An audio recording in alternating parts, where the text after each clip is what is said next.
आज माझ्या टेरेस गार्डनमध्ये सुंदर दृश्य पाहिलं मी. मला किचन गार्डन किंवा झाडं लावणे खूप आवडतं आणि माझ्याकडे मी काय केलं आहे, 200 लिटर ड्रममध्ये पेरूचं झाड लावलं आहे आणि त्या पेरूच्या झाडाला सुंदर गोड गोड पेरू लागले. मी गार्डनमध्ये फेरफटका मारायला गेले तर माझ्या पेरूच्या झाडावर 2 बुलबुलची जोडी बसलेली होती आणि पेरू छान लागलेले आहे.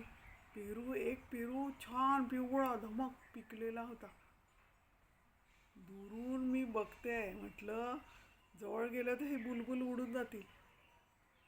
तर तो बुलबुल असा लटकल्यासारखा झाला झाडावर आणि त्या पेरूला अशी चोच मारत होता हळू आणि त्या पेरूतला गर मस्त खात होता आणि मस्त मजा घेत होता. मी फक्त दुरून पाहिलं, त्याचा फोटो घेतला आणि त्याला छान अर्धा पेरू खाऊ दिला. थोड्या वेळाने त्याचा पार्टनर पण आला आणि त्यांनी पण तो पेरू खाल्ला आणि त्यांचं पोट भरलं असेल. 5 मिनिट वगैरे होते झाडावर आणि भुर्र उडून गेले.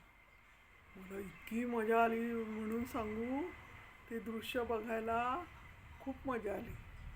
आणि पहिला अधिकार पक्ष्यांचा असतो नाही का फळांवर.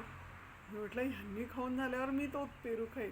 आणि ते पक्षी उडून गेल्यावर मी काय केलं माहिती आहे का, तो पेरू घेतला, धुतला, अर्धा कापला, म्हणजे त्यांचा खाल्लेला भाग काढून घेतला आणि तो पेरू खाल्ला. काय गोड पेरू होता म्हणून सांगू, मस्त मजा आली.